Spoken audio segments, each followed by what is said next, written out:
Good evening, everyone, and I'd like to welcome you on behalf of the Board of Directors and the staff of the Jewish Federation of New Hampshire. And thank you so much for supporting our first virtual summer film series. This is something new to us, and we're very excited that we can offer the films that we were going to show in March, and we had to postpone our festival because of the virus. And we're very excited tonight that we're having our first film discussion via Zoom. And before I hand over the Zoom to our moderator, Barry Pastor, I do want to acknowledge our 40 volunteers who have spent hours and hours working on this year's festival. We are also grateful to our friends of the festival, our many sponsors whose efforts and contributions make this annual festival possible. And in addition, this year's festival is also sponsored in part by a grant from the New Hampshire State Council of the Arts. So at this point, I'm going to turn over our discussion to Barry. Barry Pastor is a retired family doctor, and he worked for 29 years in a practice in Amesbury, Mass. Barry has been on the film selection committee for the past 5 years, and his input has helped shape our film festival lineups for those 5 years. Barry lives in Exeter with his wife, Barbara Ann, and some of you might have met Barbara Ann and not even realized it. She has played the role of Mrs. Shapiro at the Strawberry Bank Museum in Portsmouth for the past 21 years. So, Barry, the mic is now yours. Thank you, Pat. Thank you. It's my pleasure to be the moderator for this film discussion. I assume everybody loved the film or they wouldn't be here for the discussion. I just wanted to say a few words about David Himmelstein, who is the screenwriter for the movie. Can you hear me? I can hear you, Barry. Oh, okay. David has been a writer most of his life, starting as a speechwriter for Senator Edward Brooke, that some of you may remember from Massachusetts. He transitioned to journalism, covering the New England state houses for the Associated Press and reporting for the Gannett papers in Maine. He was awarded a Nieman Fellowship in Journalism at Harvard, and shortly after that, a fellowship from the Writers Guild of America, which launched his screenwriting career. He's been involved in a number of movies, ranging from politics to sports to horror and suspense. It pretty much runs the gamut, starting with a movie called Power, directed by Sidney Lumet and starring Richard Gere, Denzel Washington, and Julie Christie. He's also involved with Village of the Damned, directed by John Carpenter and starring Christopher Reeve, an HBO movie, Soul of the Game, starring Blair Underwood and Edward Herrmann, and Bad Company, starring Anthony Hopkins and Chris Rock. So as you can see, he's been involved with a lot of big-name stars. You probably don't recognize any of the stars in this movie, mainly because they're all Polish. But I'm sure David has something to say about the selection of the cast for the movie. So one thing I would say, if you have any questions, please just put them in the chat. It'll be monitored, and we'll have a Q&A period at the end. All yours, David. Well, thanks, Barry. So we're going to talk a little bit about the casting. Just quickly, the two adult leads, Michalina Olshanska, who played the mother, and Eric Lubos, who played the dad, are very well-known actors, not only in Poland, but throughout Europe. Michalina, in fact, she just turned 28. She's an amazing resume. She's a published author. I think she's published her first novel when she's still a teenager. She's been the lead, and just before us, in fact, she was the lead in a Russian movie which has set the record for the highest budgeted Russian movie ever produced. And it was really quite a coup to land her. And she did it for much less than her going rate. We were helped a lot because all the principals were in the United States. The director from Los Angeles was that we co-produced it with the very prominent film production company in Poland called Watch Out Pictures. And through them, we got connected really for the real creme de la creme of all the people that make up a movie, from the cinematographer, that was amazing, to the composer, set designer, costumer. And so that was the principals were cast because they had done previous work with Watch Out. Much more interesting story is how Susanna Sorowi was cast. She was only, I think when she first got involved, she was only 14. The director, Stephen Orrit, asked our casting director based in Warsaw to send him, he's based in Los Angeles, to send him tapes of all Polish girls who had appeared in movies or TV episodes between the ages of 14 and 18. She sent about 50 or 60 to him. He wasn't entirely satisfied, and they ended up essentially doing a nationwide cattle call, putting out word pretty much every middle school in Poland, asking girls between 14 and 15, or 14, I guess 13 to 15, to send in tapes to the Warsaw casting agent of anything, of them reciting poetry or reading a scene from a play they liked. And they got over 600, I think almost 700 tapes or DVDs sent to Warsaw. The casting agent winnowed those down to about 50. Steve sent them to Stephen in LA. He reduced them to 20. He traveled to Poland, and he auditioned that the final 20 would read scenes from the actual movie, the script, with the two leads, with Michalina and Eric, of course, very accomplished actors. And it came down to two, Zuzana and a girl, Natalia. And interestingly, Stephen took the two on a one-day trip to Auschwitz to give them a little more context, a little more depth into the fate that a girl who was exactly their age was facing if she got caught. And of course, it affected both of these girls tremendously. Finally, he selected Susanna. I think it was absolutely the correct one. She, just off the top, I mean, she's not, I would say, conventionally pretty. She's certainly attractive, but she has this soulful look that she makes her look like she's only 15 when she shot it, but her eyes are, I think, just capture the camera. The cameras fall in love, as you hear, with certain faces. I think hers is one of them. And she just radiates that she has this old soul, in my opinion, in this young face. And her acting was just intuitive and sensitive. And she immersed herself so much in the character that it got to one point where she would go home, and she would stay at a hotel with her mother. Occasionally, one of her siblings would have a vacation, would join her. And the mother went to Stephen Orrit, the director, and said she was concerned because Susanna just couldn't shake off Sara. That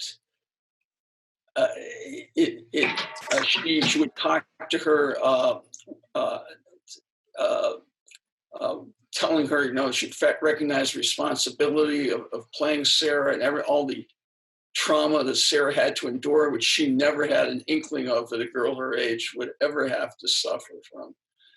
So Stephen, she mentioned it to the director, and the director went to Michalina, that plays the mother, who's an experienced actress, despite she's relatively young, and Michalina took Susanna aside. They'd been close anyway, and just counseled her that professional actor has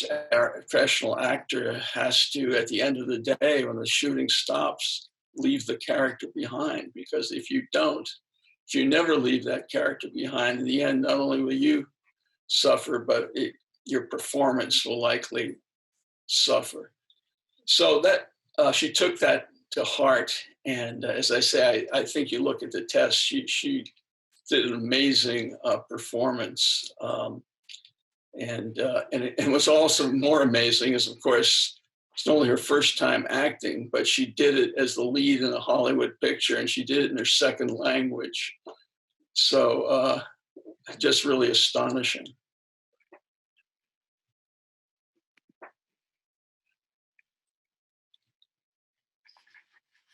Can you hear me, Barry? Yep. Okay, got it. How did you find this story? It was brought to me when I was in LA. I was involved in a project, actually a television project, wasn't even a movie, with one of the producers. And he somehow remembered that I was a World War II buff. I was very much interested in that period. So when he was talking with Stephen, and by the way, I think I should point out this was Stephen's first feature also. He was very well known as a music video director. He also was very well known as a documentary director, including one about a 65-year-old man's assault on Mount Everest, and which was his last one. And mentioned when they're discussing which writers they would call, and typically you bring in a number of writers, you ask them what their vision is, how they would make this story, this very raw story, into a feature film.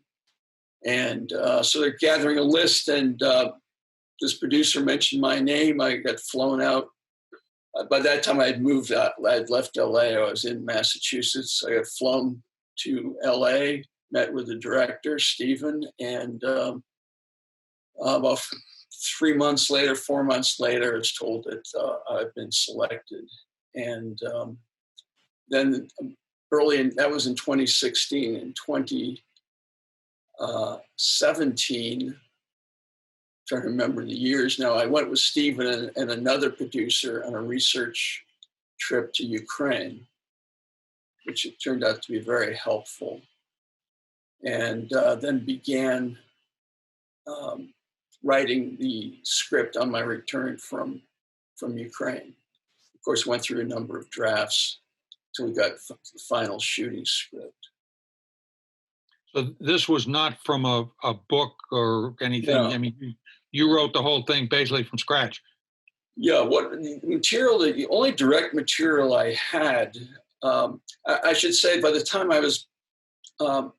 I came officially onto the project, unfortunately, Sara was so impaired that it wouldn't have done any good for me to meet with her. That if I'd questioned her about that period of her life, it wouldn't have served anything more than to upset her. But fortunately, there had been 2 separate taped interviews of her done about 10 years earlier, one by the Shoah Foundation and one by the American Holocaust Museum. So I looked at those. Each one was about an hour or so. And of course, I studied a lot, just reading about the history of that region. And then, of course, I just mentioned I was there on the ground at the spot of Kuritz, where she, as you know, grew up, where her family was, and then later on tracked down the little farmhouse where she had lived, where the movie takes place, and actually located the tombstone of a nearby cemetery of the mother and father. Oh, really? Yeah. And then continuing on, we also managed to track down a daughter who was born after the war. And she knew a little bit about Sara from what was told to her. And we asked, what about your older brothers? Of course, we see them as very young boys in the movie. And unfortunately, both of them are deceased.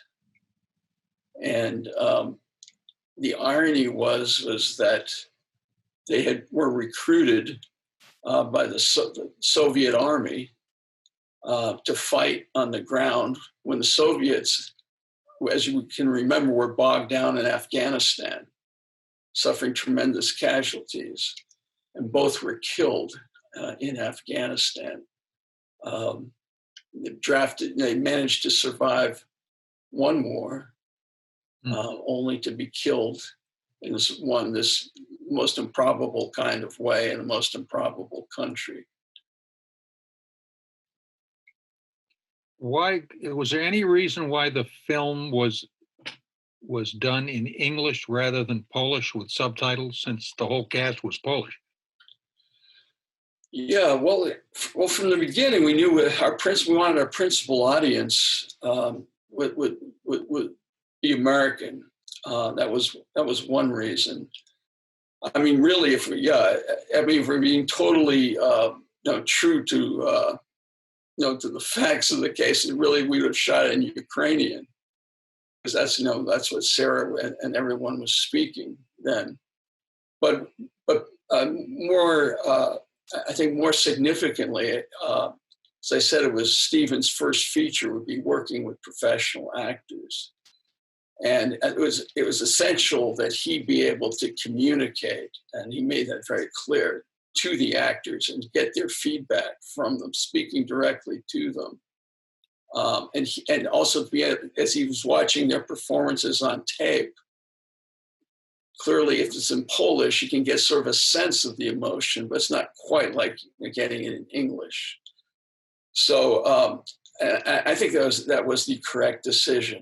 I think that he got the performances that he was really looking for by being able to communicate in English. And very fortunately, Michalina, Eric were very fluent in English. Susanna certainly knew English, wasn't as fluent, but when she was working with an acting coach and rehearsals and stuff, her English was getting stronger and stronger and stronger. And then Steve was telling me it's getting even stronger, even through the shooting of the script. So that was basically the reason why we decided for English. Was that a prolonged period of time, the shooting of the movie? Yeah, it was.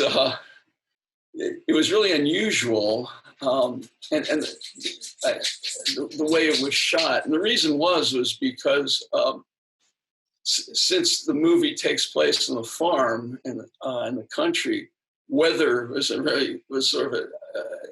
hugely significant factor in the film. Obviously, a farm life, the cycles are going according to the seasons: planting, harvesting, winter. So all the spring and summer scenes for 1942, 43, 44 were done in about a 5-week period in July. And then the production shut down. Then the fall scenes for those 3 years were done in October. And I visited the set for a week while they're shooting the fall scenes. For about, again, 4 or 5 weeks, shut down. And then they resumed again, of course, the winter scenes in January, I think the last 2.5 or 3 weeks of January.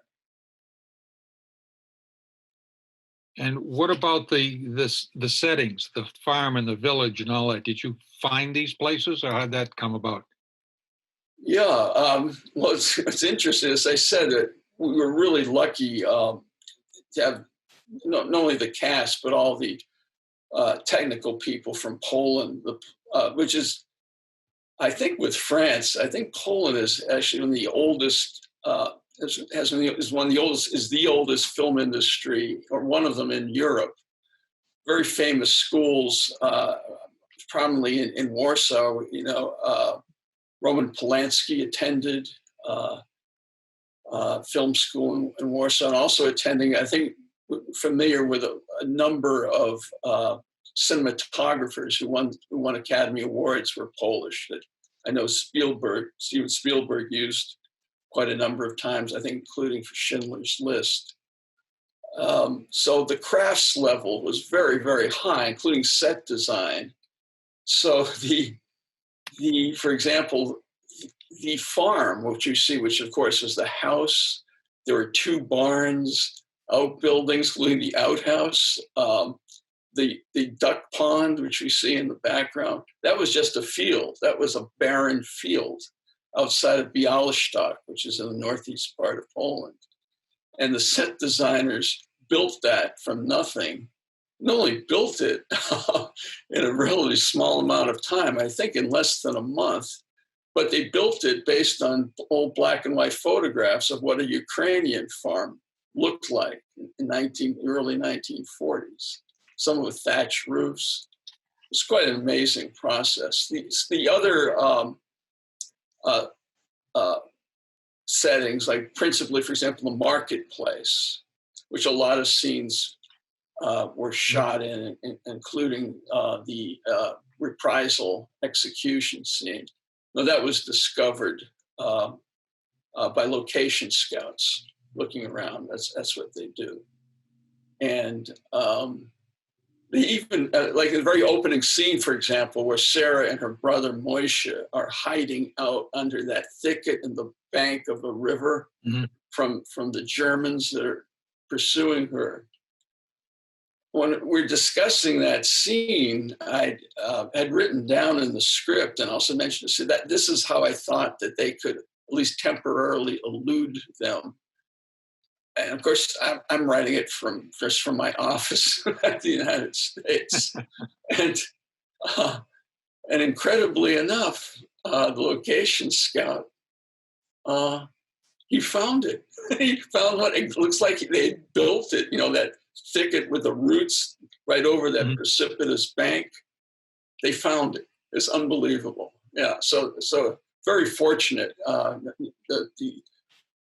All the skill levels were so high that the movie, this is actually my first independent movie. All the previous ones were studio pictures, but the entire budget for this movie was $4 million. And it looks like, way, way more than that. Particularly, you go, everyone has to be in the uniforms, the sort of clothing people would be wearing back then. Of course, the military vehicles, everything. It was quite, I thought, an extraordinary from its pure production level. A lot of people have talked about the New Year's celebration. Right, Malonka. Is that a typical thing, or that's something you dreamed up?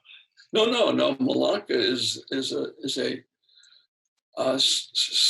really mostly more folkloric than religious. That in the middle of winter in the Ukraine, when it's very, very cold, obviously, and desolate, it's sort of a wishful hope for that spring will come eventually.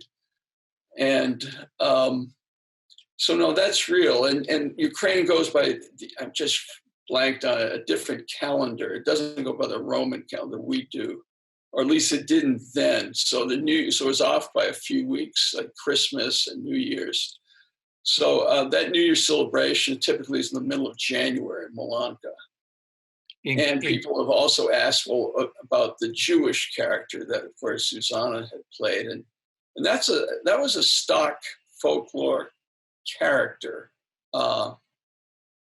that you, along with, and these are traditions that go back centuries. Along with, you saw a man, someone in a bear suit, someone looks like a scared crow or something like that. And there's also a tradition that a bachelor play Queen Malonka, which of course we showed, who was the mother's lover. Mm-hmm. Boy, that was true.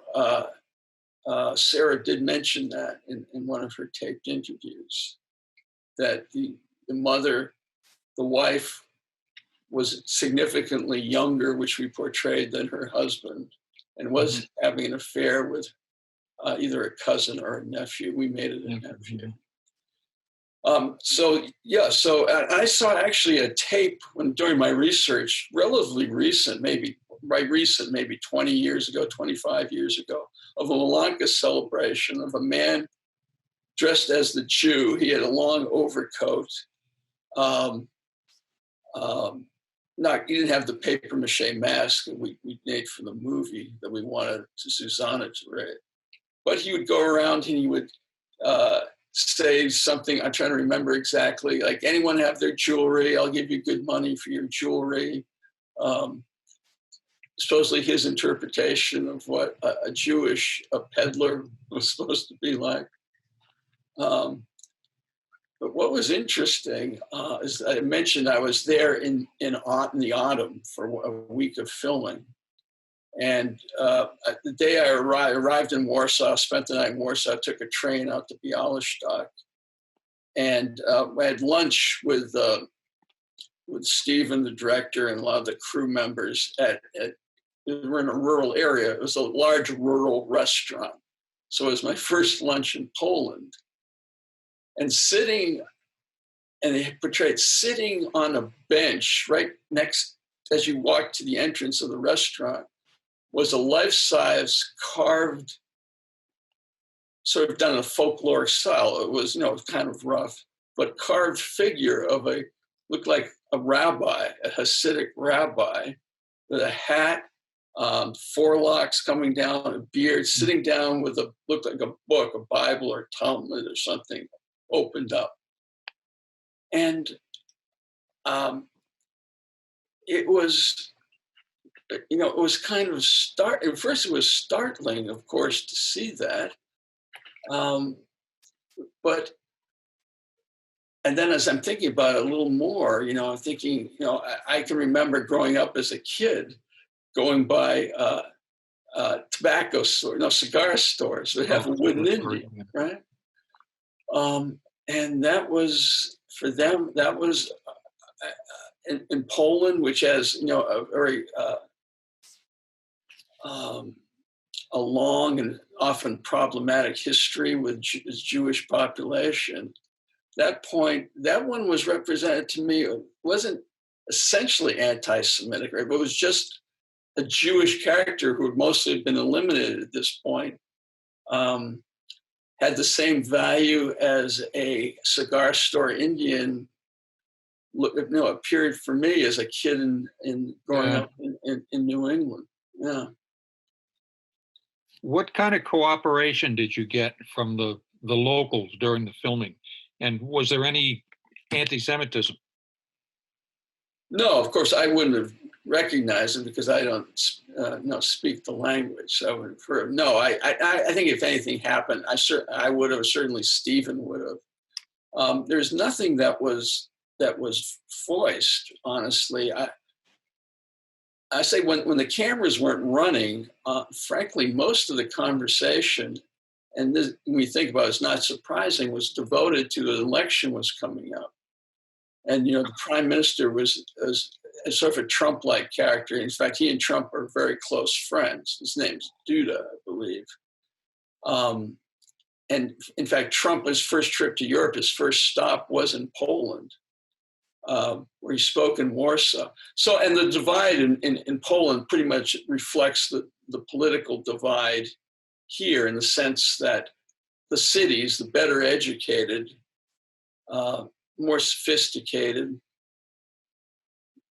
profoundly anti-Duda, and all the support is from very rural country, much more religious, and interestingly, to ensure that Trump had that record, had the mass crowd that his ego craves, Duda bust in all his supporters. He knew Warsaw wouldn't turn out for Trump, so he busted in all his supporters from the countryside. So that was, no, the question was, no, I wasn't aware of any. I think Stephen, who was there, of course, all the time, the director, he never mentioned, he'd come across it, I'm sure he would have mentioned it to me. Has the film been screened in Poland, Ukraine, or elsewhere in Europe? Yeah, it's been screened. The original intent for the pandemic was to start and film festivals outside the U.S. and then bring it to the U.S. And so it's been screened in Italy, in India, interestingly enough. I was invited to go to a film festival in Goa, India. I think it's the southwest part of India. Didn't end up going. But one festival, which was really, has to be one of the highlights, was that it was screened at the Jewish Museum in Warsaw, which is at the site of course, where the former ghetto was before it was completely razed during the uprising. And I think it won actually the award there. Oh, really? Yeah. So that was, of course, gratifying on many levels. Unfortunately, I wasn't able to go there. But I can imagine it must have been very moving given the location. Oh, yeah. Someone commented it won Best Actress and Director at the Warsaw Jewish Film Festival. Oh, yeah. The confession scene between the priest and Sara. Yeah. Was there any fact to that, or is that? Well, in the 2 hours of interviews, Sara never mentioned that. But of course, my job, is to write a movie, a narrative that certainly adheres to the milestones, the important facts of the story. But more importantly, to me, is to try and craft a narrative that gives my sense of what some of the emotional truths that I have to imagine were going on with Sara. One thing that that attracted me to the story was that when it was presented to me was that there's certainly been a number, I don't know how many number of Holocaust movies, but it struck me that while Sara was pretty much exactly the same age as Anne Frank, that her experience was the polar opposite of Anne's. In the sense that if you read Anne's, everyone has, I'm sure, but it's probably been a while. In Anne's diary, she complains a lot about lack of any kind of privacy or solitude. I mean, there were 14 to 16 people crammed in 200 square feet, and with her family, friends, and some relatives. And whereas, of course, Sara very quickly was entirely on her own, just with the clothes that she was wearing. And her survival simply depended on certainly her wits, her guts. In the very end, of course, it was just a stroke, luck. The dice had to roll her way, and fortunately for her, it did. But getting to your, and also I have to say that the other thing that attracted me was the moral decisions that Sara had to make. Terrible decisions that a 14, 15-year girl would have to make, or anyone have to make, an adult. One of them is very early in the movie where she has to abandon her brother. I'm getting a little sidetracked here. Let me just go quickly to the thing about the confession.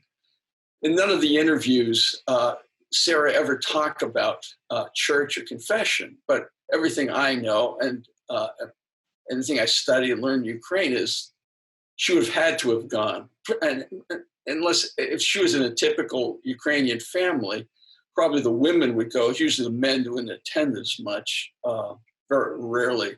It's usually the population at church service is pretty much female. That she would have gone with her mother and, of course, the boys. And also that she would have taken confession. She would have had to. There was no question about that. Just struck me as a writer, the hugely dramatic and emotional moment for her. And then, of course, she would have had to gone to confession, which again struck me as potential rich, dramatically rich in potential. As I mentioned, I went to Ukraine for the research trip, and we spent an entire afternoon in a Ukrainian church with a priest. Of course, in Ukraine, it's not Roman Catholic that we're most used to in the States. It's Eastern Orthodox. And things are a little different. One thing, the priest was married.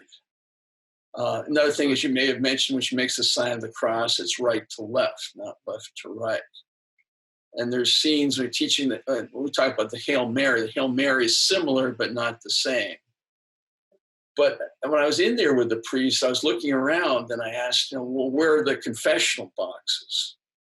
Mm. He said, oh, we don't use it. No, that's Roman Catholic. And he explained to me, as we see in the movie, that in Eastern Orthodox, that they kneel in the open, but priest puts his head next to the confessant's mouth, and he puts the sacramental vestment or something is folded up and placed over his or her head.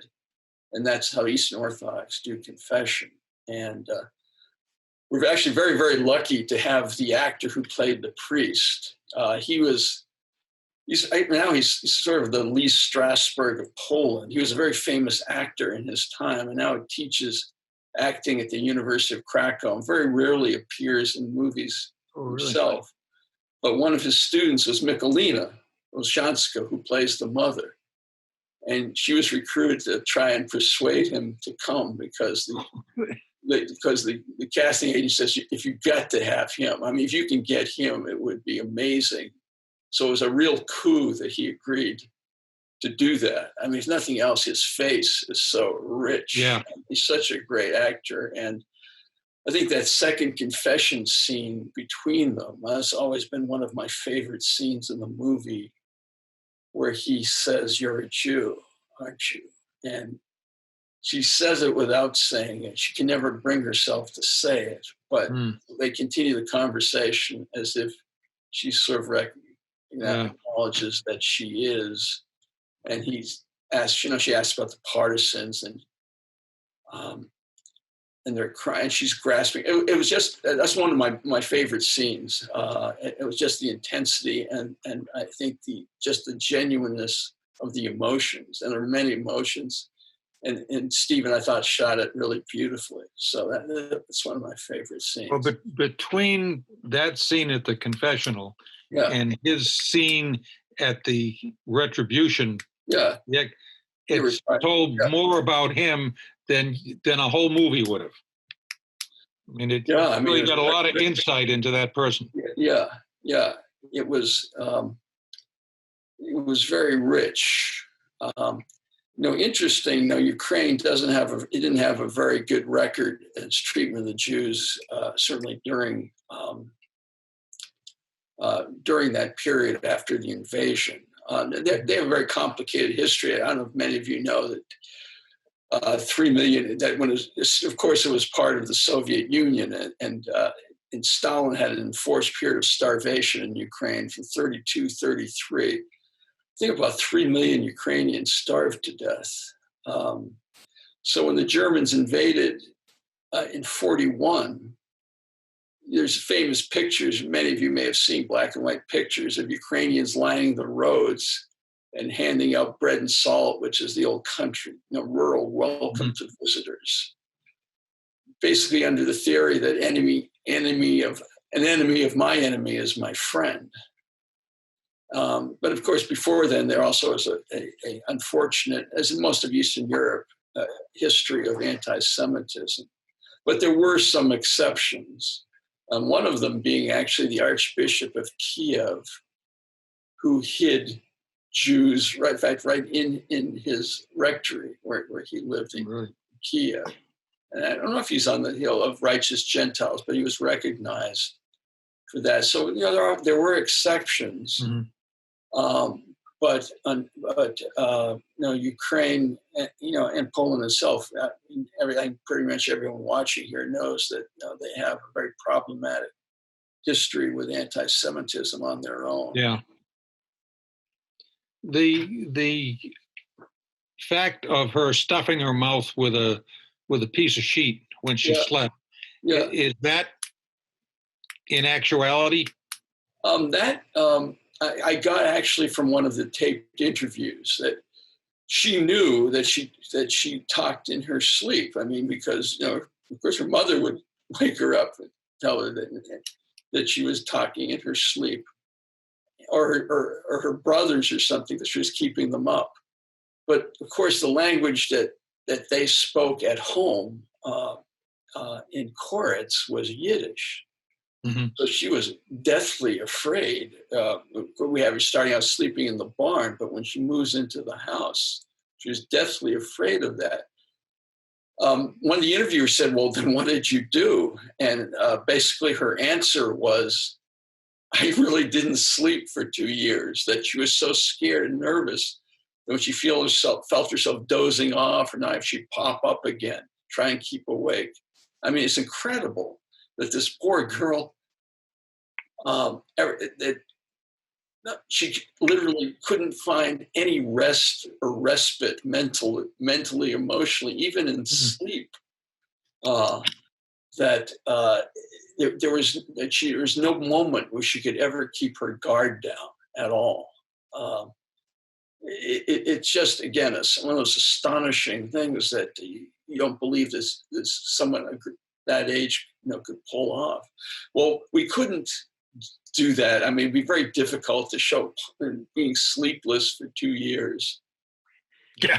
So to show that in the movie. So I came up with a device that first we showed it that she had fallen asleep in the woods, which led to that I thought really beautifully shot dream sequence at that Ukrainian picnic with an SS officer. Oh yeah. So it's first demonstrated to the audience that she did talk in her sleep, and of course we have her saying the Shema in her sleep because she thinks she's about to die. She's standing naked in front of this SS officer. Yeah. So then I just came up with a device that she ripped off this cloth or sheet and wads it up and stuffs it in her mouth to prevent her from speaking, Yiddish, in the house.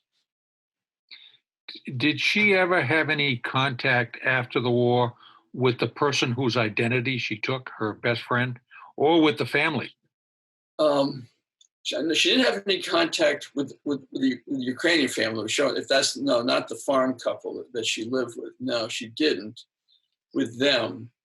That's an interesting question. She was never asked that in the tape interviews. Oh, really? And I have to think, though, she did make it, as it says in the crawl at the end of the movie, she did make it back to Koretz, where she eventually met the man who became her husband. So you have to think that if her friend was alive, that she would have made the effort to see her. But I don't have any specific knowledge of that, no. One of the things that surprised me the most was the fact that the partisans were as antagonistic to the locals as the Germans were. Yeah, I mean, you've got to remember most of the partisans operating in Ukraine, Poland, were Russian soldiers who hadn't been swept up in that initial invasion, and it was Operation Barbarossa that Hitler picked up in June of 41. You may remember, I mean, the Wehrmacht had incredible success right at the beginning. They were just sweeping through because the Red Army at that time was poorly equipped, poorly led. Their Air Force had obsolete World War I airplanes for the most part. So the Red Army was losing literally millions within months, taken prisoner, or killed, or taken prisoner, and most of those who were captured never survived their imprisonment, at the hands of the Germans. But there are still hundreds or thousands that weren't swept up, that sought refuge in the forests of Ukraine and Poland and Eastern Europe. And they met up with each other and formed partisan bands. Of course, they had carrying their own weapons. Eventually, they were contacted by Red Army elements and were resupplied, as we indicated, by airdrops. They were given radios to communicate. So it became much more of so at the beginning, it was just sort of an ad hoc, more survival and luck that they weren't swept up. They escape into the woods, they meet up, pair up, and eventually become more organized and get resupplied by the Red Army, mostly through airdrops. But the fact that their treatment of Ukrainians was simply because there's so much enmity between the time Russians and Ukrainians. One, Ukrainians hated the Russians, principally Stalin, but it was just generalized to the Russians for the horrible suffering. The Ukrainian word is Holodomor, called the starvation. 3 million died, were starved to death, essentially because all the wheat that they harvested, they couldn't eat themselves. It was all shipped up to Soviet Union or to districts, including Georgia, because Stalin was a Georgian, that he wanted, not in Ukraine. So they had a residual and very strong and, of course, completely understandable hatred of everything Russians. And the Russians, of course, those soldiers weren't unaware of the way they welcomed initially the German invaders. There was there's no love lost. Although at the end, of course, Ukrainians started to form partisan bands on their own. But we just showed these ones the Russian ones, which compromised certainly the overwhelming majority of partisan activity. In terms of the relationship between Sara and the farmer that she was staying with, was there any evidence of him molesting her, or did he suspect that she was a Jew, especially after that sickle incident? Yeah. We know from the testimony of other Jewish women who were hidden out in farms, or usually in farms in rural areas, occasionally in cities or in towns, that it was not uncommon that was sort of the price that they were expected to pay for family being hidden out, certainly at the risk, and whoever was hiding them was taking a great risk. Of being found out and executed, or his or her whole entire family executed, which we dressed in the movie. But that was not uncommon, and many women later talked about it. And they, some of the things they talked about it.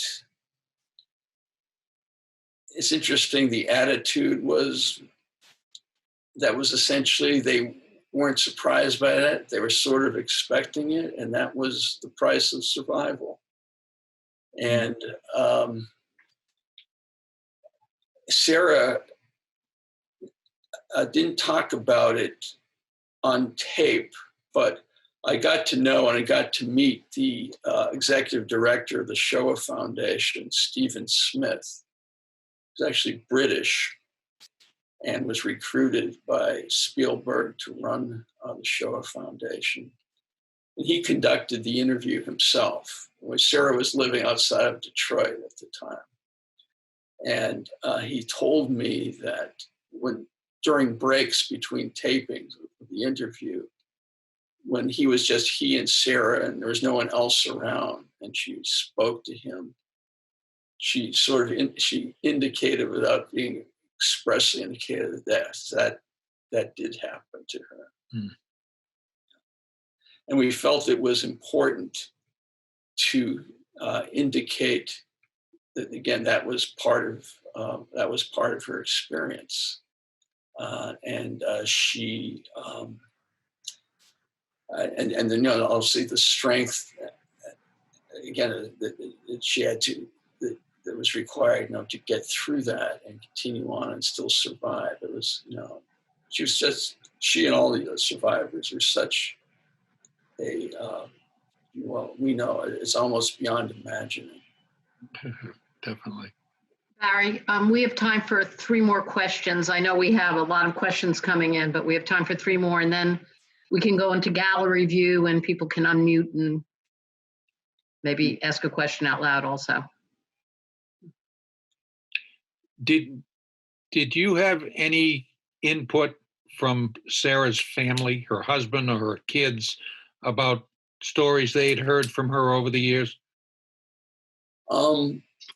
Yes, we had one of the producers of it is her oldest son. She had three sons. Mm-hmm. And man she married, Asa Shapiro, who's also from Koretz, and his survival story is almost as extraordinary as hers, how he survived. They met after the Germans obviously had been expelled, and they married, and they were in a DP, displaced persons camp, for 3 years in Germany before they finally got papers to get to the States. He had relatives living in Detroit. But during their 3 years waiting, she had Mickey, who was the oldest, became a very successful real estate developer in the Midwest. And he was one of the producers of the movie. And so clearly Mickey was supplying stories. So the input, it came from them, but I have to say most of it directly came from, as I mentioned, the taped interviews, the 2 taped interviews that were done about 10 years before I began writing the script. And again, at the time, she was so impaired that she had no idea a movie was being made about her. And as mentioned, she died in 2018. Was there anything involving the young boys? I mean, they were exposed to some pretty horrific stuff, even in the filming, like when they were on the wagon that went right underneath those 3 people hanging from the tree. Did they have to do anything to get them ready? They were brothers. They were real brothers. No, they had this preternatural maturity it was clear to me watching them, they knew exactly about the story and what had happened. I mean, they're kids, obviously. Yeah. And I was there, actually, as I said, I was only there for a week of filming, but one of the scenes I saw being filmed was getting the 3 people prepared and hanging them up, stringing them up on that branch, that tree, and the scene of drying under it. I don't know if, I think probably most of you got it, but it's hard to see the woman who was hanging. I don't know if you got that she was the woman in the marketplace. That's what I thought. Yeah, she was the woman in the marketplace who took Sarah to meet, at a fairly suspenseful point, to meet a woman who knew the real Sarah. Mm-hmm. I mean the real Manya Romanchuk. Manya. Yeah, Manya Romanchuk. That was her. That was her husband, and they had an adult son. We had some more scenes of the adult son, but were cut. But those scenes that were cut showed that the adult son was mentally retarded. He was childlike. So that was to set up when in the bath scene, when the mother says to her, I do anything to protect my children. It's because she'd just seen, of course, hanging, including this mentally retarded son, who obviously had no idea that they were hiding Jews or anything like that. Mm-hmm. But, so it was just quite a risk, clearly, to show really the stakes that were involved in a very sober and horrific way. What kind of effect did this have on Sarah? After the movie's all over, she's DP camp and then eventually comes to the States and so forth. In terms of PTSD or whatever. Yeah, it's interesting. That's what I did hear from Mickey. At one of the film festivals we went to, my wife came with me, and she's a really gifted and pretty well-known psychologist. And so she happened to be sitting next to Mickey. And it's interesting because when he found out who she was, he actually talked to her more than he did to me, or actually most people. He really wanted, and she was asking some of that. He was, of course, she's experienced and very skilled and he could tell us sort of at this table at his fancy restaurant, he was really kind of unburdening himself in the sense that he said, it's funny you mentioned that he can remember as a kid that they would come home from school and Sarah would just be lying in her room, the door closed. Clearly, there was not known as PTSD.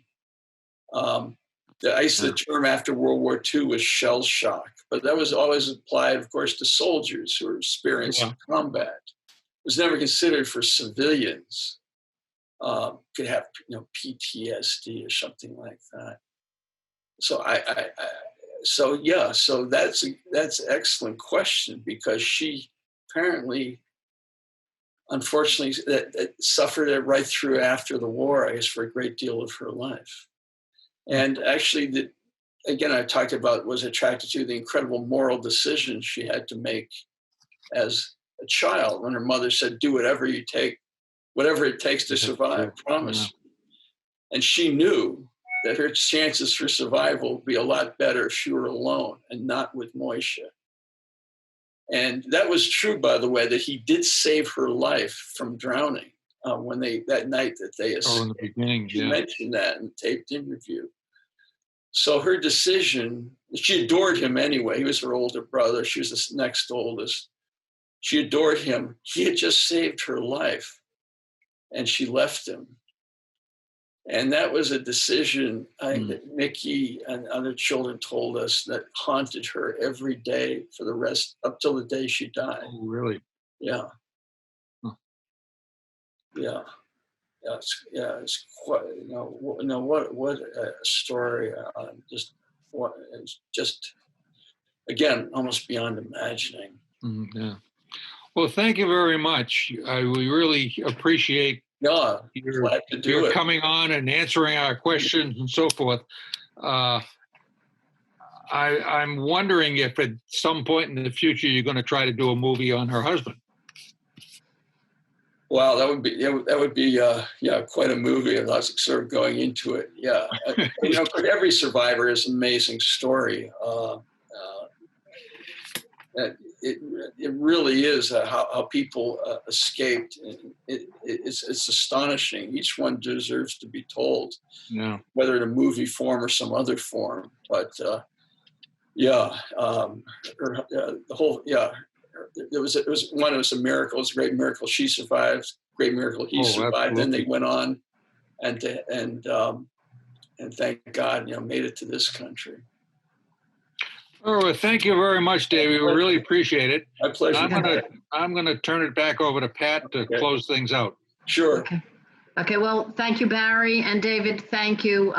You really made this a great evening for all of us, and I've been lucky. I've seen the movie 4 times because I was on the screening committee, and I saw it with 2 different groups of our screening committee, and then I watched it again this weekend, and it really impacted me. I mean, it just was so powerful. So thank you for joining us for this hour. And if everyone wants to go into gallery view, and we can unmute you and we can chat for a few minutes, and then we'll have to say goodnight. And David, we're looking forward to another movie that you make. Please let us know. God willing. God willing. Bye.